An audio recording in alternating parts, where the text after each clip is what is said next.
คุณเคยสงสัยไหมครับทำไมดินแดนตะวันออกกลางถึงไม่เคยหลับไหลจากเสียงระเบิดทำไมมหาอำนาจอย่างซาอุดีอาระเบียและอิหร่านถึงต้องขับเคี่ยวกันราวกับเป็นศัตรูคู่อาฆาตที่ไม่มีวันจูบปากกันได้แม้โลกจะก้าวเข้าสู่ยุคเทคโนโลยีอวกาศแต่ทำไมดินแดนแห่งนี้ยังติดอยู่ในวังวนของสงครามตัวแทนที่ไม่จบสิ้นหลายคนบอกว่านี่คือเรื่องของน้ำมันบางคนบอกว่ามันคือภูมิรัฐศาสตร์หรือการแย่งชิงความเป็นใหญ่ของชาติมหาอำนาจแต่นักวิเคราะห์ยุทธศาสตร์ที่มองลึกลงไปในรากเหง้าของประวัติศาสตร์ต่างรู้ดีว่าเบื้องหลังอาวุธทันสมัยเหล่านั้นมีรอยแยกหนึ่งที่ฝังรากลึกและทรงพลังยิ่งกว่าอุดมการณ์ทางการเมืองใดๆมันคือความขัดแย้งที่เริ่มต้นจากคำถามเพียงข้อเดียวเมื่อ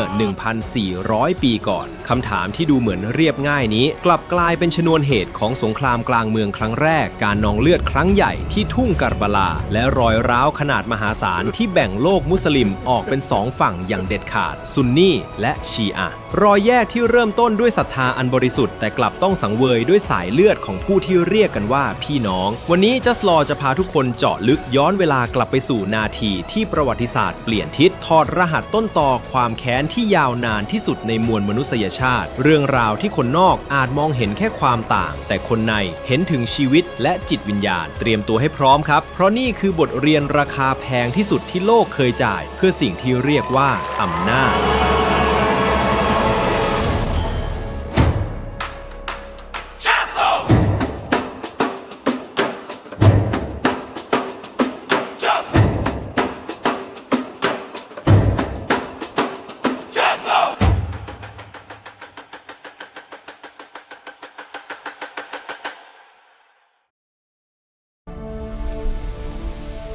หากจะเข้าใจรอยแยกนี้เราต้องย้อนกลับไปทำความรู้จักกับจุดเริ่มต้นของแสงสว่างกลางทะเลทรายเสียก่อนครับย้อนไปในช่วงศตวรรษที่ 7 คาบสมุทรอาระเบียในตอนนั้นเต็มไปด้วยความขัดแย้งของชนเผ่าต่างๆที่ต่างคนต่างอยู่จนกระทั่งชายที่ชื่อว่ามูฮัมหมัดปรากฏตัวขึ้นท่านได้รับเทวองค์การจากพระผู้เป็นเจ้าและเริ่มประกาศศาสนาอิสลามที่นครมักกะฮ์ในปีคริสตศักราช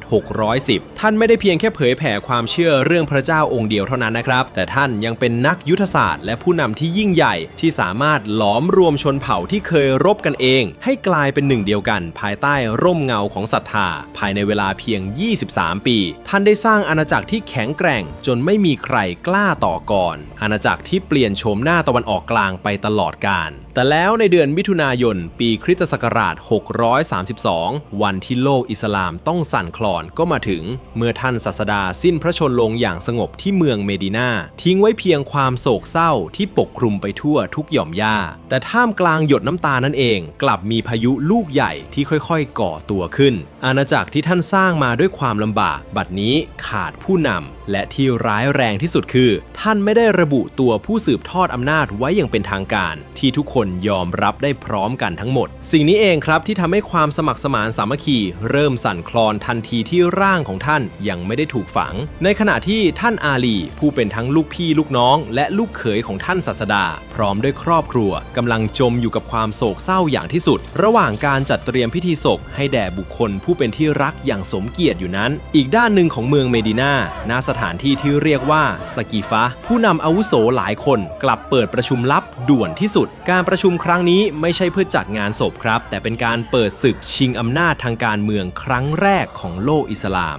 พวกเขาตั้งคำถามที่แหลมคมว่าใครจะขึ้นมาคุมกองทัพใครจะจัดการเรื่องกฎหมายและใครจะรักษาความมั่นคงของอาณาจักรที่ท่านศาสดาสร้างไว้นาทีวิกฤตที่สกีฟ้านี่แหละครับคือจุดที่ศรัทธาเริ่มถูกแทรกแซงด้วยการเมืองและมันคือนาทีที่จุดชนวนระเบิดเวลาที่จะแยกพี่น้องชาวมุสลิมออกเป็นสองฝ่ายไปอีกนับพันปี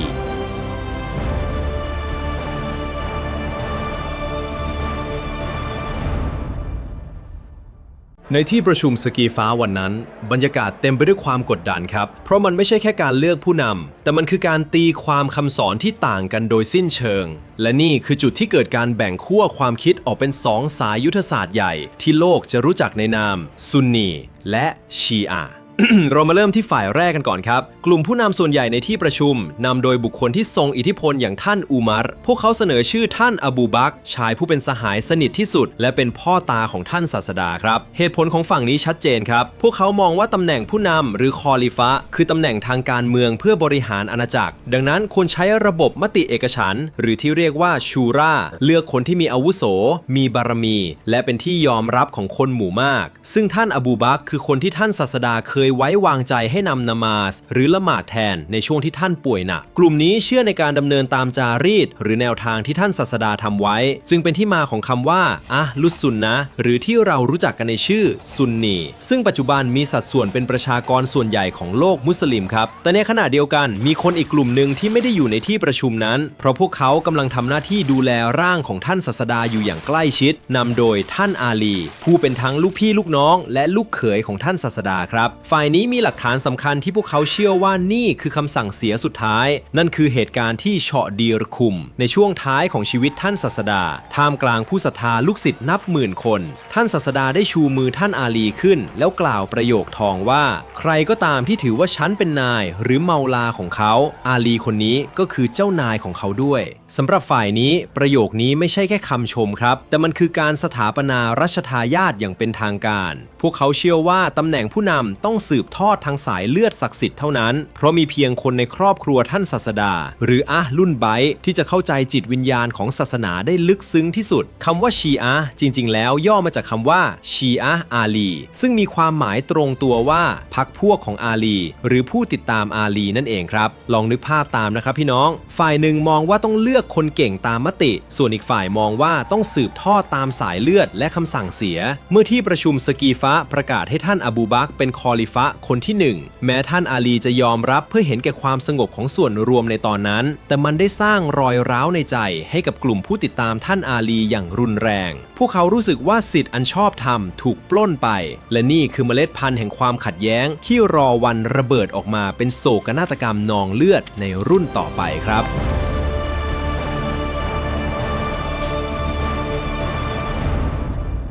เวลาล่วงเลยไปกว่า20ปีครับตำแหน่งคอลิฟะถูกเปลี่ยนมือไปถึง3ท่านตั้งแต่ท่านอบูบักรท่านอุมัรจนถึงท่านอุสมานโดยที่ท่านอาลีทำได้เพียงเฝ้ามองอยู่ห่างๆในฐานะที่ปรึกษาจนกระทั่งในปีคริสตศักราช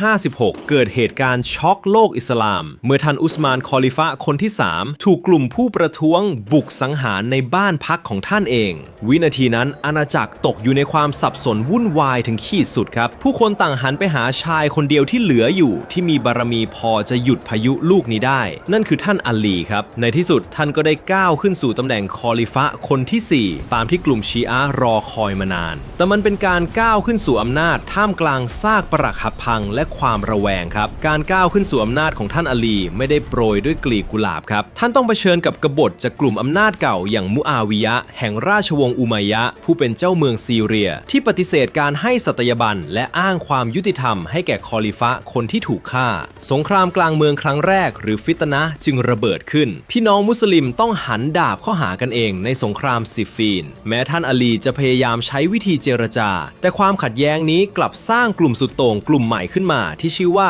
คอวาริชกลุ่มคนที่ไม่พอใจทั้งท่านอาลีและมุอาวิยะห์และมองว่าทั้งคู่ทรยศต่อพระเจ้าและนี่แหละครับคือมือสังหารที่ซ่อนอยู่ในเงามืดเช้ามืดของวันที่19เดือนรอมฎอนปีคริสตศักราช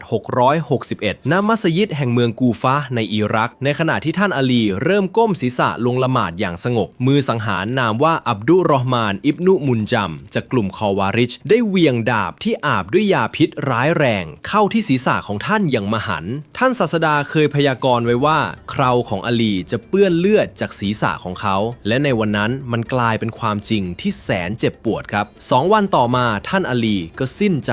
การตายของท่านไม่ได้เป็นแค่การสูญเสียผู้นำแต่มันคือการปิดฉากยุคคอลิฟะผู้ทรงธรรมและสำหรับชาวชีอะห์นี่คือความตายของความสัตย์จริงโดยน้ำมือของคนทรยศรอยแยกที่เริ่มจากถ้อยคำในที่ประชุมสกิฟะบัดนี้มันถูกย้อมด้วยสีเลือดของผู้เป็นผู้นำและมันกำลังจะส่งต่อความแค้นนี้ไปยังรุ่นลูกในโศกนาฏกรรมที่โลกจะไม่มีวันลืมที่ชื่อว่าการบลา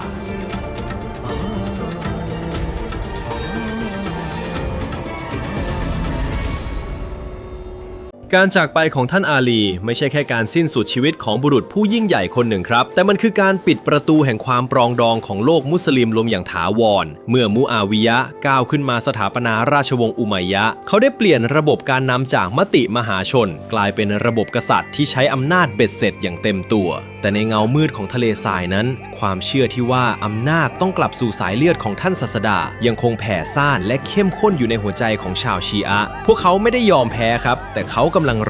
รอวันที่ความยุติธรรมจะถูกทวงคืนโดยสายเลือดที่แท้จริงนั่นคือท่านฮุเซนลูกชายของท่านอาลีและหลานรักของท่านศาสดามุฮัมมัดนั่นเองทว่าประวัติศาสตร์มักจะซ้ำรอยเดิมด้วยความโหดร้ายที่มากกว่าเดิมเสมอครับเพราะในตอนหน้าจัสลอจะพาคุณไปเจาะลึกเหตุการณ์ที่สะเทือนขวัญที่สุดในประวัติศาสตร์โลกอิสลามเมื่อความขัดแย้งในห้องประชุมซะกีฟะและคมดาบที่สังหารท่านอาลีกำลังจะนำไปสู่โศกนาฏกรรมณทุ่งสังหารที่ชื่อว่าการบาลาที่นั่นหลานชายของท่านศาสดาพร้อมครอบครัวและผู้ติดตามเพียงหยิบมือต้องเผชิญหน้ากับกองทัพนับหมื่นที่ล้อมพวกเขาไว้ท่ามกลางทะเลทรายที่ร้อนระอุโดยไม่มีแม้แต่น้ำเพียงหยดเดียวให้ดื่มคุณคิดว่าระหว่างการยอมก้มหัวให้กับอำนาจที่อายุติธรรมกับการยอมตายเพื่อให้คำสัตย์ยังคงอยู่อย่างไหนคือชัยชนะที่แท้จริงเตรียมหัวใจของคุณให้พร้อมแล้วเจอกันในตอนต่อไปกับโศกนาฏกรรมที่จะทำให้คุณมองรอยแยกของซุนนีและชีอะห์เปลี่ยนไป